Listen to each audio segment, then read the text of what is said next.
I hope you're getting on.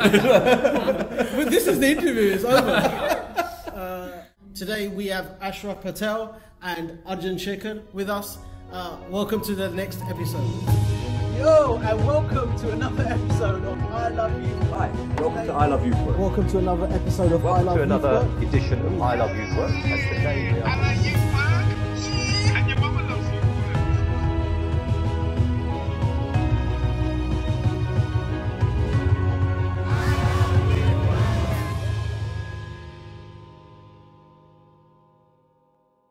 You guys, Welcome to I Love Youth Work. Welcome. Pleasure to have you here. welcome. And it was a pleasure to get to know you. We met online. Yeah. That sounds I hope my wife isn't watching. That sounds terrible. We met online and had a conversation around the practice that you have, the work that you've been doing in India, and then it was a pleasure to hear a little bit more about that today. So it might be nice for you just to introduce yourselves to the viewers. They're youth workers, they understand youth work, but I'm sure they'll get something from hearing a little bit more about who you guys are and what you do. Okay, hi. Yep. Here. You could look You anywhere can you look wherever want. you like, but yeah. Okay, so I'm Ashraf and I come from India, and I have been engaged in youth work for the last 25 years. Currently I'm involved with two organizations, Pravah, which is a direct youth engaging agency, and Community the Youth Collective. I'm the convener of Community the Youth Collective, which is an association of youth organizations. Fantastic. Lovely. Okay, and I'm Arjun Shekhar, and basically both of us set up Pravah together 23 years ago. Three of us actually set up Pravah together. The third person was not here, of course. And Community 10 years ago, Community the Youth Collective, which is a collective of about 50 organizations all across the country. And personally, I'm a volunteer into this space as a part-time youth worker, as you can say. Wow. Yeah. I'm learning stuff already. What's the other part? What's the other time? Other stuff I do is I have a small firm which does leadership and training and development and systems training and so on. And I also write books. Oh. I write novels. Well, novels as well as the other books. Yeah, the other You also write non-fiction books is- around the practice. Non-fiction, they force me to write. Novels is what I enjoy writing. Okay. So we're at the conference, the Commonwealth and EU Conference on Youth Work, and so we've spent the last 3 days together. Ash, what's been your thoughts about the conference? How has the conference been for you? Okay, so at many levels, it's been quite exciting. See, I'm a member of the Commonwealth Youth Alliance for Youth Workers, so we had an opportunity to represent that piece of work here. And so from that perspective, it was a great place to learn about what's happening in other countries and in EU areas. So from that perspective, I think we got a space to also meet again and strategize. So that was really nice. The second part is really learning. Most of the time the conferences, the speakers, you more or less know them from before because they're all well-known people. What I really enjoyed about this conference is that we had different perspectives being shared by speakers. So there was a little bit of that sparking and it was good. We weren't all saying exactly the same thing, and that was fun. I really enjoyed that. And as usual with conferences, it's all about building relationships, meeting people, just spending some time reflecting on your own practice, which you haven't taken time on earlier. I enjoyed it. Thank you. For me, it was the first time to a Commonwealth Youth Conference. Firstly, I loved the colors in the room. It was just wonderful to see people from all over the world here, especially represented from Africa. I found some people who were doing some wonderful things over the coffees and the wines. There was some sparkling conversations with lots of lovely people.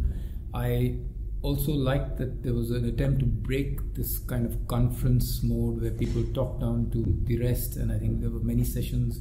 I loved your session, which was that session in the morning yesterday, which was an open session where all of us sat down around a circle and had a chat, which is not normal in a conference. So it was really nice, and even the open sessions yesterday, and so that I enjoyed it being more like an unconference than a conference, but keeping the conference mode, and also there was enough insights as well coming in, while we also co-created I think some new things, listening to each other. So Definitely, that's the way us humans work, isn't it? And yes. Thank you for mentioning the session that we ran on the emerging trends. The circle just seemed to emerge in that room. It wasn't set up as a circle; it became a circle, And you made some comments that I think really drove that dialogue in that room. You spoke about the paradoxes that we face now on the planet. I hadn't realised until partway through, in fact it was today, that between the Commonwealth and the EU, we have half of the world's countries. Now, if you've got a grouping of half of the world's countries, talking about the paradoxes that you were mentioning, this is an opportunity to drive some real change. And you said something about this constantly keeping the paradox in mind. Would you like to say a little bit more about that, because it was powerful? Well, yeah, I think I was coming from the fact that most times we tend to look at problems in a very linear way, and then we say, okay, so there's climate change, let's go solve climate change, let's stop using plastic, let's go get better energy fuels, let's get more cleaner energy, and so on. But we forget that that's not what is really the problem. I mean, the issue that we face is actually multi-pronged, and that there is another pole which is driving this whole climate change, and that pole being overconsumption, and the overconsumption model that capitalism is, that we are now already living with. And when such a paradox comes into play, it's not as if you can solve that without addressing the other side. And therefore, to me, it's not about solving the problem, but it's walking the thin line between that paradox, because we're not going to go away from that consumption model. The needs, genie's out, everybody's going to want those needs to be fulfilled. So in that sense, our process of thinking, if we can move it away from problem solving to walking the thin line between two poles. And you're so right. There's so many people on this planet that are not over-consuming. They hardly have anything. Yeah. Absolutely. They're on the other side, not consuming at all. Like we had this game where we had 40 cents a day. You used to notice that. We said that that game, we ask young people to play that game, and they take a task in which one of the tasks is to live on 40 cents in a day. And, that's the poverty line in India. And we have 22 million people under that. Yeah. Yes. What kind of was further enhanced by the talks that we've had in the last 3 days is the context of different environments, of different nations, of different cultures. Just the size of India's young people, the young population of India, that practices from something like the UK or something like Malta, and trying to transplant them into such a huge population of young people. Seem ridiculous. Yeah, the numbers you spoke about were phenomenal. Yeah. So can you speak about some of the good practices that have emerged of dealing with, because they're separate communities too, they're communities within communities. But what things, when you reflect on your years of practice, what moments stand out in terms of successes or challenges that you've addressed? So I want to share something about what I think worked for me in the conference, in the sense what experience I can take back to India. So India is a big country, and we talked about it in our presentation, and there are different challenges in different communities. So we cannot have one template for youth work that will even fit India. So I completely resonate. I'm trying to sense what you are asking, but we all know that you cannot photocopy something and make things happen in this field, particularly in this field. It's not only the context of the country, it's the context of actually each young person. And but I do want to share what therefore we learn in these kind of spaces, like going to the youth agency in Malta was I know youth centers, and then they exist in other countries, in European countries. I've seen it in my experience of youth work whenever I've traveled abroad. But I keep wondering, how come we have yet not been able to create centers like this, which really where young people can come and access information, opportunities? It's just centered around them. And yes, in Malta, that center has a lot of resources. It's big. It's got people running it, and maybe it's from a size point and a financial contribution point, maybe we'll never be able to generate those kind of resources for the millions of centers we want. But we must have at least a few such centers to to as an example in our country. So I just felt like, yeah, it was a point of again rethinking and relearning is how come we don't even have a few of these even in the well-resourced places in India, and we should and we could. As exemplars to almost pilot the idea, to test it, to see what you could learn from it. Yeah, and these are like lighthouse, they're beacons, they give you inspiration, and everything doesn't have to be that big a center with so many people, with so many services, but if there are few like that, then there'll be smaller, less resource centers which will be as creative, and they will sprout. So and that was one which I thought was worth it's valuable. Looking at. It's valuable. Yeah, and I think other thing that struck me was as different from here, and what therefore was the learning from especially Europe is that there are lots of young people at risk, and the kind of youth work that's going on is a lot to also get young people out of such risk situations into this incident. But I love what you said in the beginning of that workshop, where you talked about the preventive nature of these issues and how you got to catch this upstream, and exactly that's how we started Pravah. And then the community is to look at how you get young people interested in other things and potential, realizing their own potentials and creating safe spaces there for them to have interesting kind of experiences, which then you don't go down the path of drugs. You don't need to go down the path of any other addictive substance abuse or any other situation. So but having said that, we still have a lot of drug abuse, and we still have people who are under risk, and children under risk and things like that. So I think that's where she's coming from, where we have resource centers which are in our domain, and also other organizations which focus more around progressive, or let's say reaching potential kind of exercises and games, and some of the stuff which you saw today. But we may not have enough for people who really are going through a psychological problem, or they're going through a depression, or so how can we get counselors and others to access? So I think that was another good takeaway from here, that we need to also look at people who've already gone down a path where they need to be helped if they are wanting to get out of it. And in essence, what I'm taking from what you've just said there is, again, there's a paradox at play there. Yeah. We've got governments seeking for youth workers and youth organisations to solve some of these problems, when they're quite happy for huge swathes of their community to live on 40 cents a day. Right, and they might give money for that. They won't give. If they just gave the people the money, how many of the problems would go? Yeah. And some of those pilots have been tried. In some countries, they've said, here's 20,000 euros to every citizen, and see how that impacts on the whole of the society. So I sit in two tribes. I sit in a dual heritage. I come from East London. Both Robin and I live in East London. Robin is adopted Punjabi and adopted many other things, but Robin is Tayaji for my children. Now, why I'm raising that point is, it's always struck me that whenever I visited India, and I'm Punjabi, there's always been a melting pot. Through the colonialism, through different things, food has been mixed up. It's always been welcoming of different ideas, different culture, and similar in East London. It's a very big mixing pot of ideas, a certainty about their own identity, and not a fear of the identity will be diluted.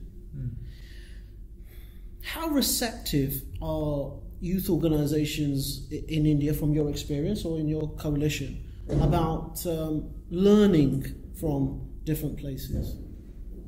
In India? In India. In learning from within other India. places within Yes. India. Yeah, within India, and then from the wider context.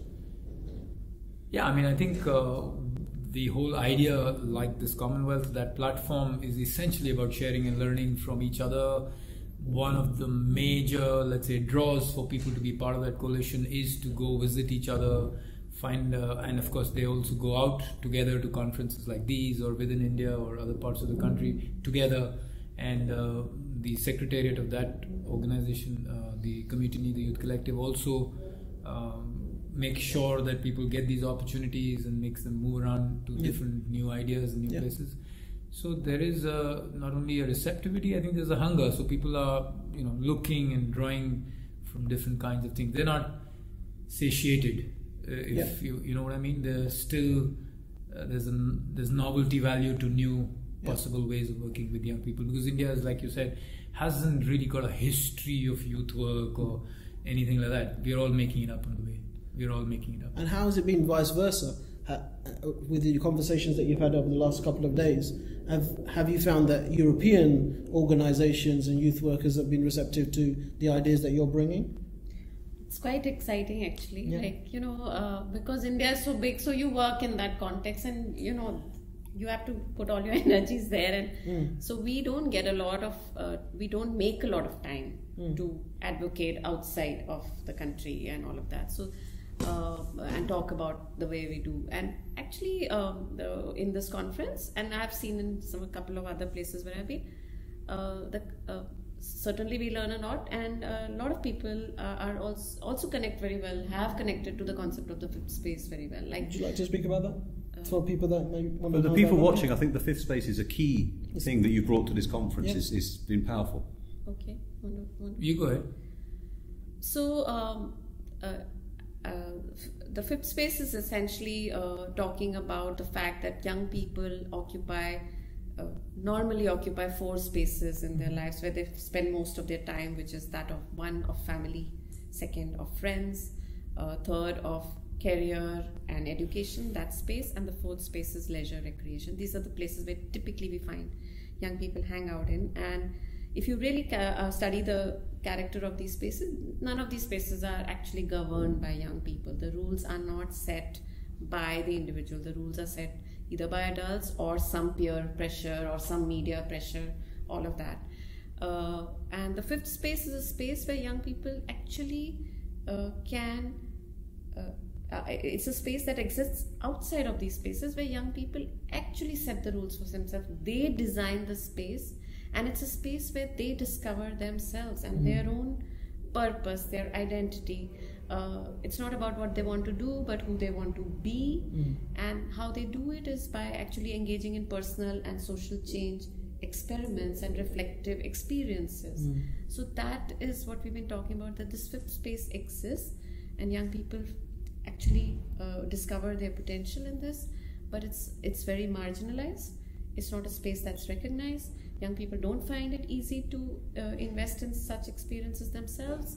And what we feel young youth workers and the youth profession should do is try to expand and mainstream the 5th space, bring it into the center so that it can actually nourish the other 4 spaces.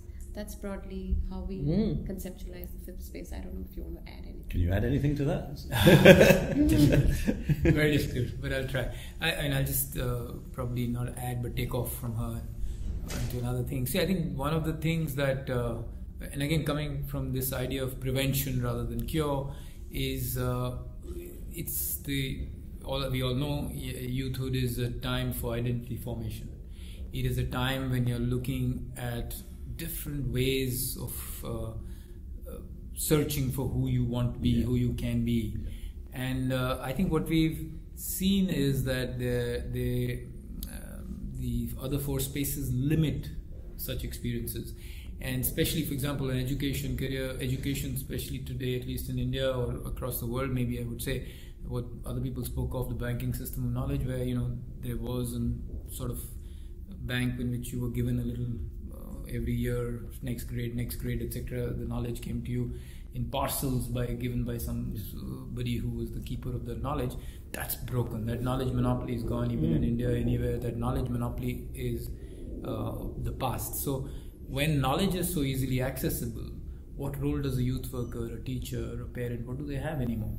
Because that was their role earlier. I used to give you gyan, I used to give you knowledge on what you can do this is good, do that, that's bad, this is how we should do things. But now if you don't have that role anymore, because young people are not asking you for that anymore, like we figured in that film also, Google is your best class teacher. Most people have reached that. And even though there's less access, etc., to internet and all, in where India is not every young people has it, but honestly a lot of people are getting there. So in that case, the role of the parent and the educator and the youth worker has to change, and it changes to what?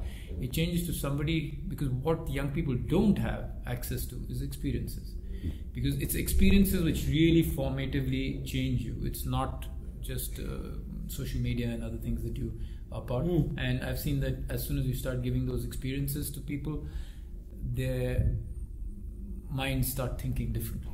And the idea, as we said before, is you can't make people think, you can make them feel and let them think then the way they want to think.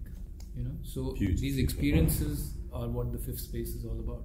Right. Listen, I feel like we could talk forever, and I look forward to coming to India.